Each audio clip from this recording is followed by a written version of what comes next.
Build Your Business listeners. This is Matt Reynolds, your host for the podcast, and you are listening to what we are calling the legacy episodes. And really, these are the pre-episodes that really led to this podcast, the Build Your Business podcast. This is really my life's work and my brother's life's work in building your business. And so they were originally published in the Barbell Logic podcast as part of the Principles or Coaching Success series, but really touch on similar topics to the Build Your Business podcast: how to improve your productivity, how to set and accomplish your goals, deprioritize urgent tasks, to focus on what is most important to you, and most importantly, to become a better person and leader and business owner overall. I'm proud to bring you these podcasts. Again, many years of life's work, several years of podcasts, and several decades of business ownership. Hope you enjoy them and learn from them. You're listening to Barbell Logic, the podcast where we talk about what it means to experience strength and how you can use simple, hard, and effective strategies in training and nutrition to improve your life. It starts with meeting you where you are right now and finding lasting solutions. Welcome to the show.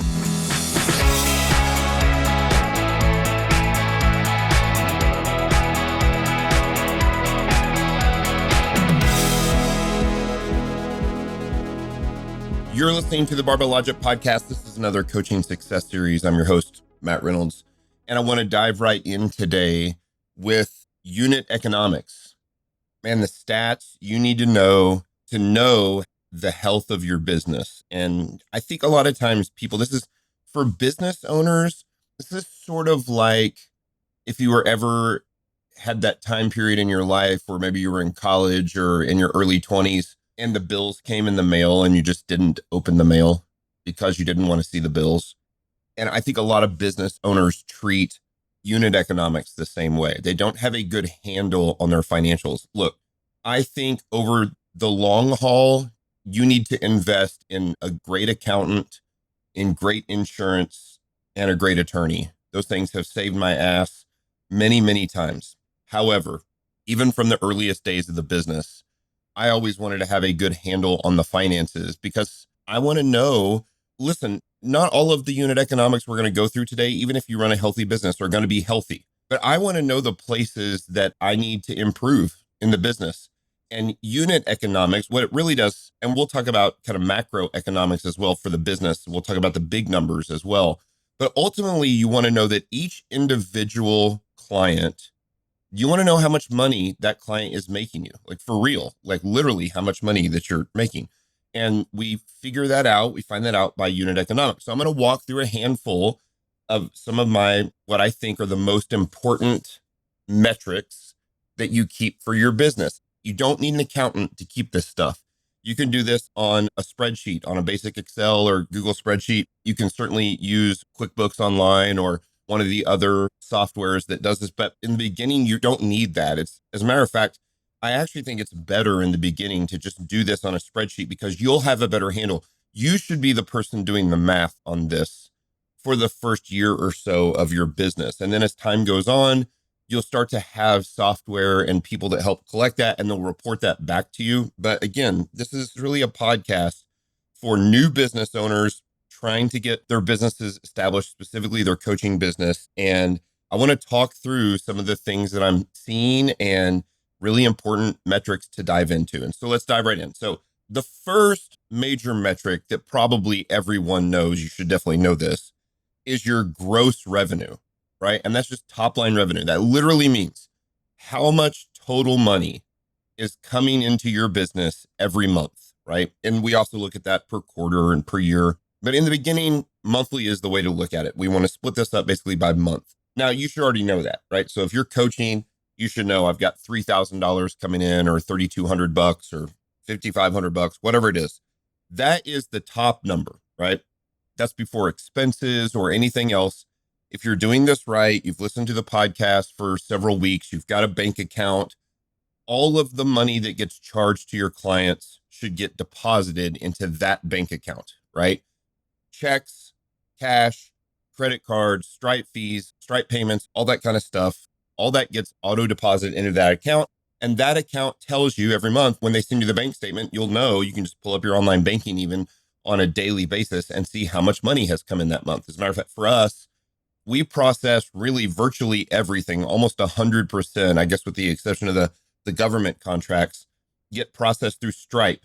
And those Stripe payments get auto deposited into our account within a couple days. Same thing if you're a TKC licensee, it runs through Stripe and gets auto deposited to your account. It doesn't deposit to our account and then get deposited to your account. So very quickly, you can see what your gross revenue is. And everyone should know that, right? Number two, if we look at a financial statement, the first thing we're going to subtract from that gross revenue is our cost of goods. And cost of goods is a little bit strange for service industries. For cost of goods, if you're making a thing, if you're making a product, you're making a widget, the cost of goods, or how much did you have to pay for all the parts to put together to make that widget and get that widget out. For a service company, your cost of goods typically is payroll that's not owner payroll, right? So if you have coaches that work for you, just like at Block, our cost of goods for Barbell Logic Online Coaching is primarily is payroll back to our coaches. We try to pay our coaches well. So if we charge whatever, $235 and we pay the coaches out 60, 65, 70%, depending on what level of coach they are, then we can take that directly out of the cost of goods. And that leaves us with our gross profit number or gross margin. Gross profit and gross margin are the same thing. That's just total revenue or top line revenue minus your cost of goods. Now, for a SaaS company, for a software as a service company like TKC, that cost of goods is also going to include things like hosting, paying AWS to host the actual software itself, paying Vimeo to host the videos. It's all of that internet cost to actually run the software. That is your cost of goods. And then, of course, again, if you make a product or sell a product, it's the cost of purchasing all the parts to put that product together. That's your cost of goods. But for many of you, if you're a one-man team as a coach, your cost of goods is really basically zero because you are your payroll. Now, you could take that payroll out of cost of goods. That's your choice if you want to put your payroll. But as a one-man show, your payment to yourself is really a dividend based on how much net profit, which we'll get to here in a minute, you make. You're the last person to get paid, right? Like when you're the owner, that's the deal. Like you've got the freedom to run the business and work when you want and where you want, often those things. But also you're the last person to get paid. But you're also the last person, as Scott says, to get fired because you run the business, right? So the most important metric that we have to start with is your top line revenue or your gross revenue. That's the same number, and the cost of goods. Now, top line revenue and cost of goods and gross margin, those are not unit economics. The very concept, the term unit economics means what is my revenue per client or per ticket purchase or per widget that I sell or whatever that is, right? And so these are still macroeconomic pieces to your business, but we need to know those to get to the unit economics, right? So I think one of the most important and maybe the most important metric in a business, especially in a coaching or fitness service business, is churn. And churn is just the percentage of clients you lose every month. So if you have 100 clients and on average you lose 3 clients, your churn is 3%. And by the way, that's pretty close to what Blocks is. Blocks, sometimes we're under 3 and, in the 2.5% range, which is excellent. Sometimes you're over 3. 3 is great. In the service industry where you don't have contracts, you think about a company, maybe you've got a 2-year contract on your cell phone. Their churn rate for AT&T is very low because they have a 2-year contract.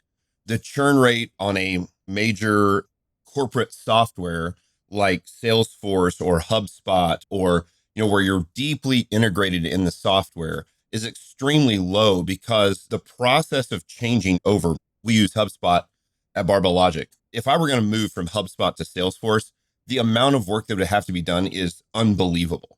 And so we just pay for HubSpot. And so their churn is going to be much lower in that business to business enterprise software. That's going to have the lowest churn. That's, by the way, that's why a lot of investors really like to invest specifically in SaaS companies that focus on enterprise software because the churn is so low. One of the interesting things about Barbell Logic is I've pitched Barbell Logic to investors over the years is that we now have 8 years of traction showing that our churn has gone from about 5% in those early years to under 3% over the last several years. So our churn has gotten lower and lower with no contracts. And most of that time with your first month free. So still, 97 plus percent, 98, 99% of our clients that were signing up with the first month free, we're still paying in month 2 and not churning. So churn percentage is extremely important. So what you need to do at the end of each month, here it is, it's early November. You need to look at October. You need to look at how many clients you had and how many clients you lost. And so if at the beginning of October, again, you had 30 clients and you lost 3, right? Then that's 10% churn. So 5% churn and under in the fitness industry is pretty dang healthy.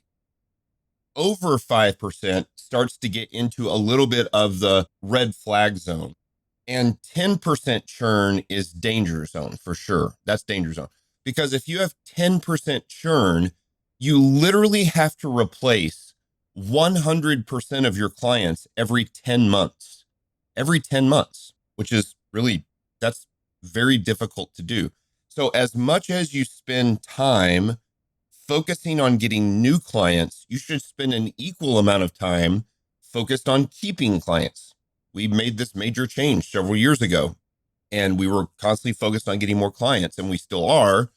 Several years ago, when we really started to think about churn and trying to save clients, our churn dropped from 5% to 3%. And when you're talking about 1,000 clients at Barbell Logic, somewhere in that ballpark, that made a major difference in the profitability of the company just by having people like Nikki Berman in place to put in those calls, or the coaches.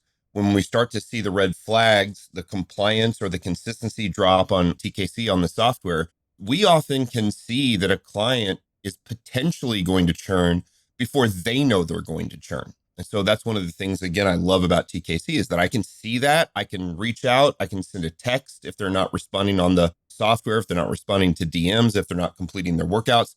You can send them a quick text. You can do a phone call. You can get them on the phone. You can say, hey, how can I change up the programming or your training to make sure that you enjoy this? Let me help you get back on the wagon. We've all been there before, right? And you miss the workouts and you're embarrassed and you don't really want to come back. And that's changing that momentum is difficult. And so as a coach, it's really important to do because it's going to dramatically reduce your churn. And so the opposite of churn is retention rate.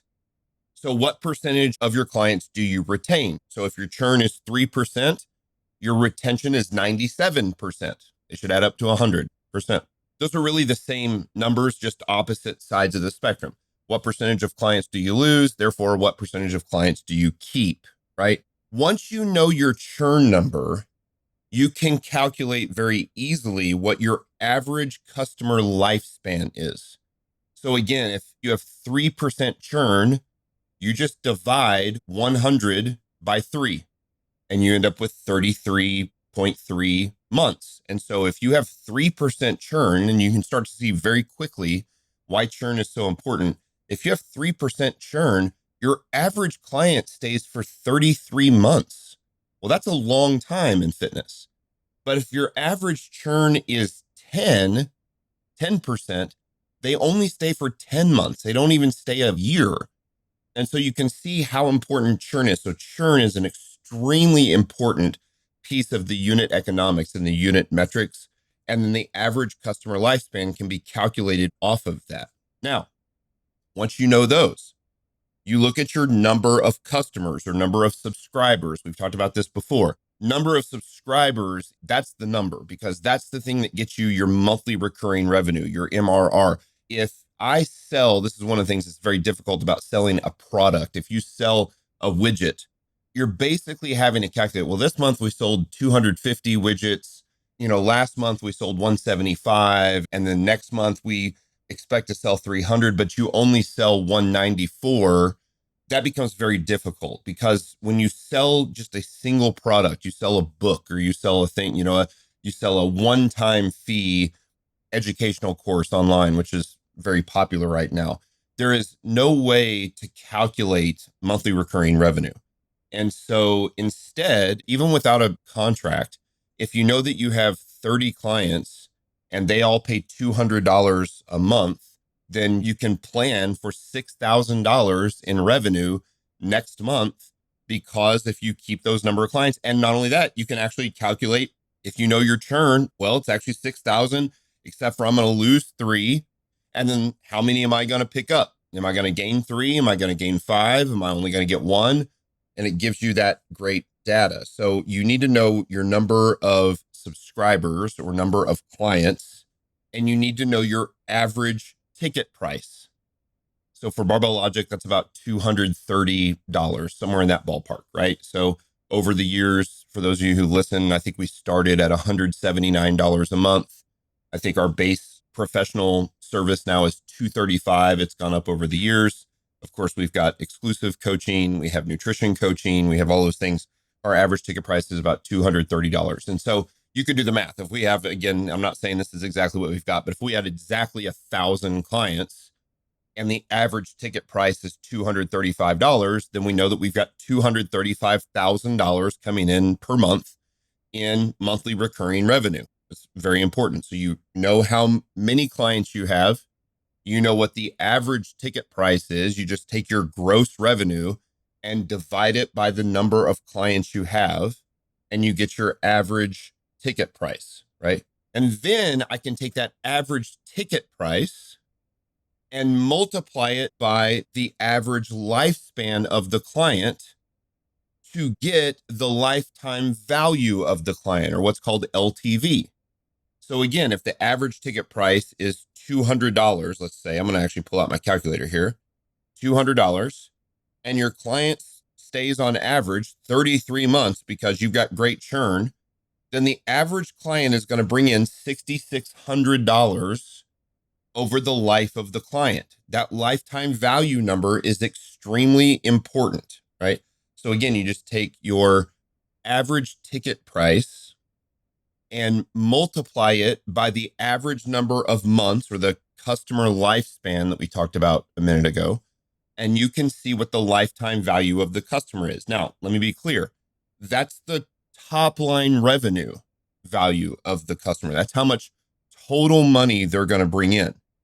The other thing we want to know is what their gross margin is going to be, right? So what is their lifetime value in margin? And so you can take your gross margin numbers and you can say like, okay, we have 40% gross margin, and you can take $6,600 if that's what the average client brings in, 6,600, and you can multiply it by 0.4 if that's your gross margin number. And that means their profit is going to be $2,640. So you look at your gross margin percentage and multiply it by the lifetime value of the customer to figure out what the lifetime value at top line revenue is for the customer and what their lifetime value for gross margin is for the customer. Next, very important unit economic is your customer acquisition cost, or what's called CAC, C-A-C. How much do you spend on marketing and customer acquisition to acquire a new customer? Do you buy leads? Do you pay for Facebook or Google ads or marketing? How much money are you spending on marketing? And then what you do is you look at how many new clients sign up that month, and you divide your total marketing expense. So let's say you spend $1,000 and you get 3 new clients that month. Then the customer acquisition cost is $333. It costs you $333 to get a client, right?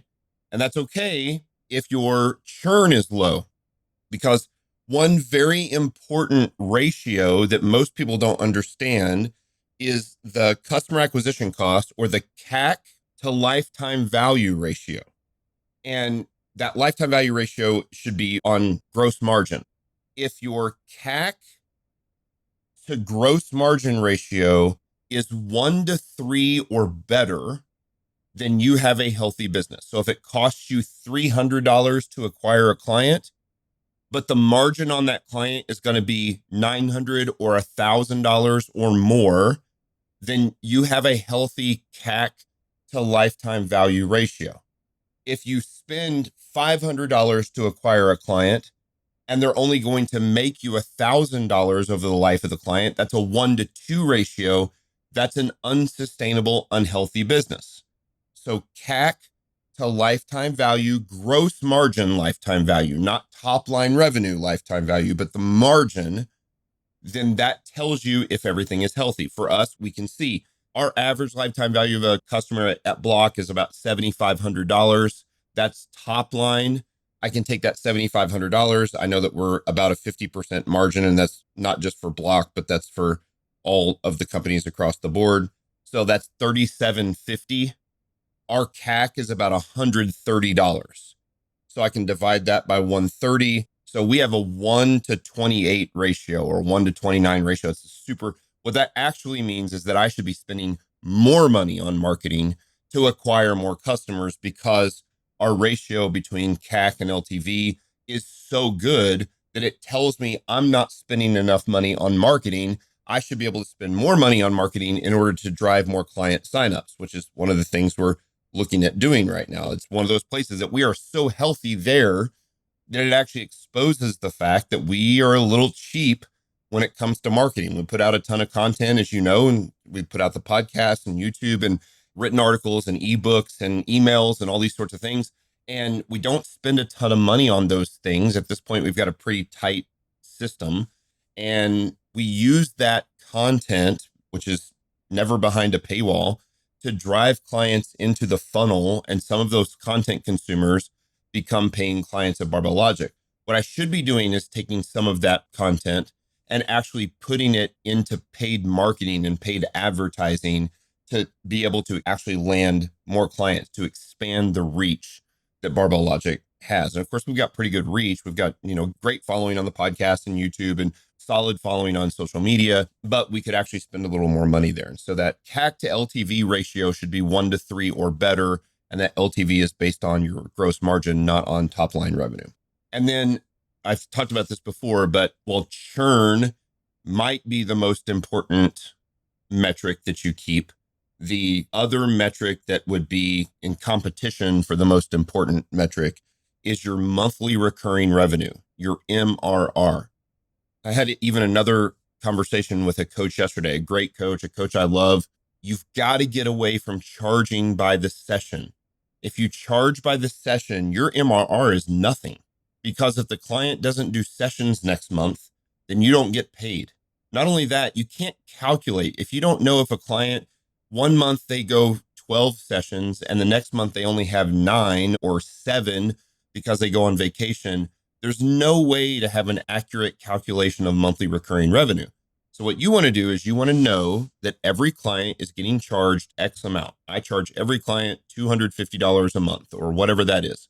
And I have 30 clients, and I can take 30 clients and I can multiply it by $250 or whatever that average ticket price is, and know that I can plan on having that much revenue come in next month. Now, as the company grows, your MRR number is less important than your ARR number, which is annual recurring revenue. So you take a company like us, where we've got government contracts that pay out on random schedules and whatnot. You can look at your monthly recurring revenue for your clients. Again, let's say it's $5,000, right? And you can multiply that $5,000 times 12 and know that your annual recurring revenue is going to be $60,000. Oh, except you also have, every year you sell yearly memberships at Thanksgiving, and you sell 10 of those yearly memberships for $2,000. Well, that's an extra $20,000 that came in. So you can calculate that into ARR.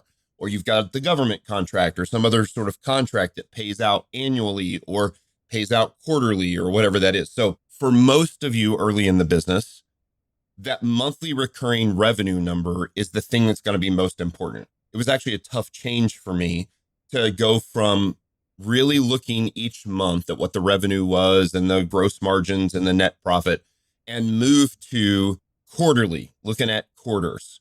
And quarterly is going to always be important no matter how big you get. If you think about even publicly traded stocks, they give quarterly reports. They have these quarterly projections. Here's how we think we're going to do in Q4. And then at the beginning of Q1, they report back on how they did on Q4. And if they did better in Q4 than they projected, the stock price goes up. And if they do worse than they projected, the stock price comes down. And in private, it's exactly the same thing. In a private company, you can project based on your monthly recurring revenue. Here's how much revenue we think is going to come in this next month or this next quarter. Or we can even project out, here's how much revenue we think will come in 2024. As you continue to grow, you can start to calculate that. And so that MRR number is really important. And then we get back to the macro economics. I have two more for you. And all you do here in the macroeconomics piece is, again, we started with top line revenue, your total amount of revenue. We subtracted your cost of goods. What does it cost to give out the service? How much do you pay in payroll? Or what do you pay for the parts, the widget, whatever it is? And that leaves you with your gross margin or gross profit. That's the same thing, gross margin. Then you take your gross margin number and you subtract your operating expenses off of that. So how much do you spend on supplies, travel, gas? If you've got a company car upkeep, this is where sometimes you do meals with clients. You subtract, meals with business meetings, things like operating expenses, supplies, equipment, printer ink. You got to buy a new computer because your computer died, whatever that is. And when you subtract operating expenses from gross margin, you end up with your net profit. And that's the true number of how much profit you made in the company. And then if you're a one-man show, you get to pay yourself off of that. If you have a net profit of $10,000 this month, then you get to write yourself a check for probably $8,000 and obviously bank a couple $1,000s in the bank. You can write yourself a check. But if your net profit is negative, if at the end of the month you lost $1,000, guess what? You're not getting paid this month as the owner of the business. And that's why it's so important to have a handle on these. So again, very quickly, the macroeconomic metrics that you need to understand are your top line revenue, how much total revenue is coming into the company, your cost of goods to provide that service or product. You subtract the cost of goods from gross revenue and you get your gross margin or gross profit. You take that number and you subtract your operating expenses and you get your net profit number. Those are the macro numbers. Those are I think it's 5 macro numbers that you need. Your micro or unit economic numbers that you need is to understand what your churn rate is or your retention rate. Churn rate is percentage of clients lost. Retention is percentage of clients kept.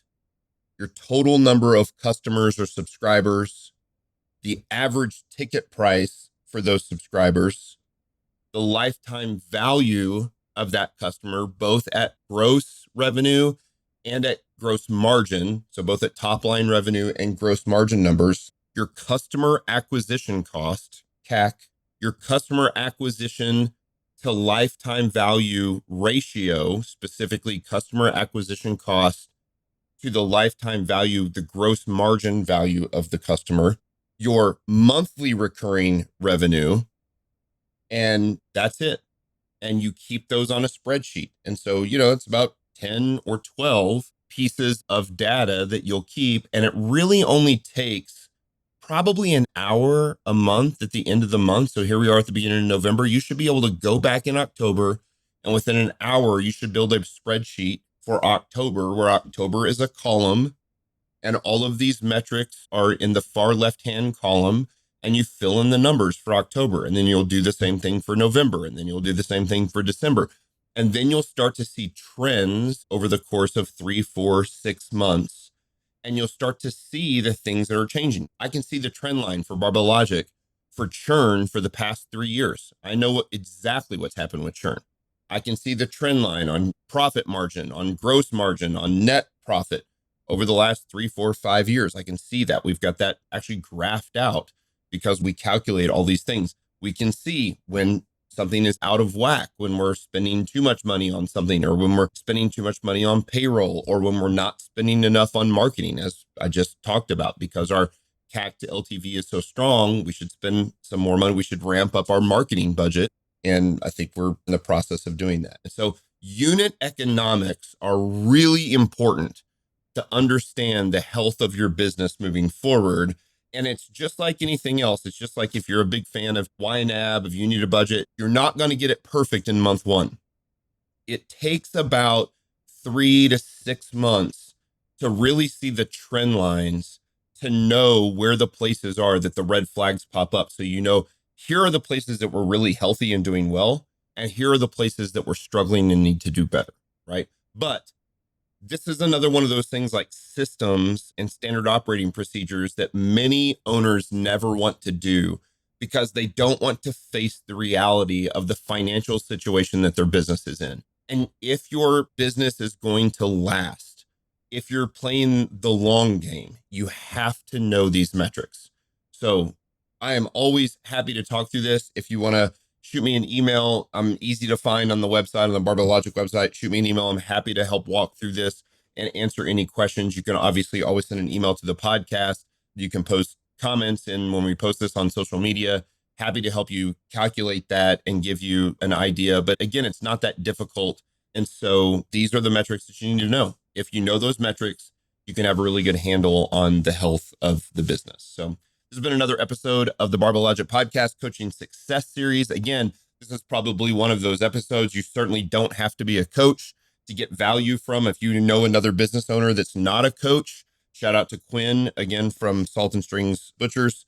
This would be a great one for him to listen to, or any business owner. These are the metrics that you need to know regardless of what type of business you run, and share it with someone that is a business owner that you know, a friend or family member. Again, we would be so honored to have a 5-star review on Apple Podcasts. If you haven't done that, it makes a huge difference in the algorithm, as well as Spotify, but the Apple Podcast is the big one. Take 10 seconds and give us a 5-star review and say, love the podcast. You know, a couple times a month, I go through and read those. And so that's always makes a big impact to me and to Nikki and Andrew. And so thank you so much for giving us time on your Friday, and we'll see you next week.